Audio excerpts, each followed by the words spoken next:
information age is an interesting period. And so we've had people become more, putting more and more knowledgeable people on these commissions, whether it's FERC or FCC or FTC, you know, and they've been very knowledgeable staff people. I mean, I'd say Mr. O'Reilly probably had some very distinct opinions, maybe not distinct enough in some cases, and there might be a future person from this staff at some point in time that might like to be on the FTC. So I appreciate your answer there. Senator Peters. Thank you, Madam Chair, and Ms. Sohn. Again, congratulations on your nomination. Welcome back. We get to see you again in person to ask our questions. Ms. Sohn, the bipartisan infrastructure law established the Affordable Connectivity Program, which provides discounts on internet service up to $30 per month for low-income households and $75 off for households on tribal land, as well as up to $100 for buying a device like a computer or tablet. According to estimates, almost 2.5 million Michiganders, which is roughly about a quarter of the population of my state, will be eligible for these discounts. Incredibly an important aspect of the infrastructure package I don't think many people realize, and how important it is to have access to broadband, high-speed internet. The FCC is making important progress in implementing these discounts, but clearly there's a whole lot more work to do. And last month, the FCC began soliciting comments on how to improve the discounts. And this is critical because vulnerable communities may be less likely to access vital assistance like these discounts in these vulnerable communities.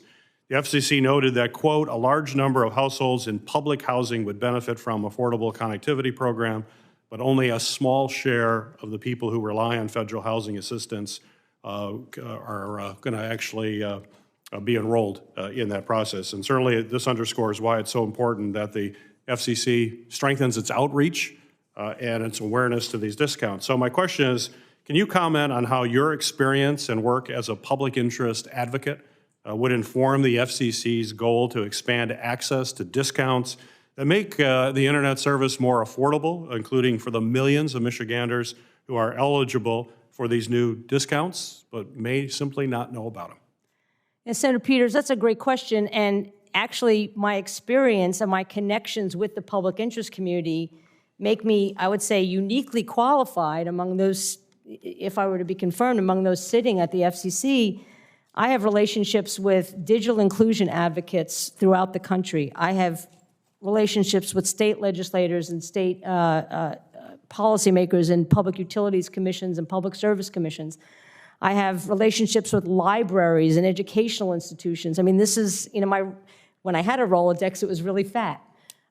So I think I'm uniquely qualified to actually get the information from the ground, on the ground. How is this program working? How can we fix it? How can we strengthen it? How can we, you know, get libraries and schools to be, you know, be part of this program?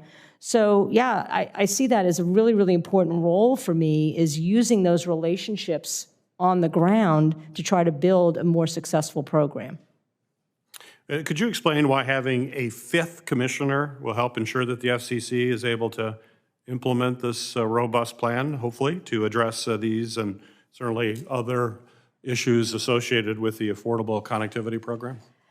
Yeah, Congress obviously has mandated that the Affordable Connectivity Program be implemented. So you're going to get you're going to get buy-in for at least, you know, starting the program and getting it running. But there'll always be little issues, you know, at the margins that could be very, very important that you might not be able to get a 3-1 or a 4-0 vote. So let me use an example.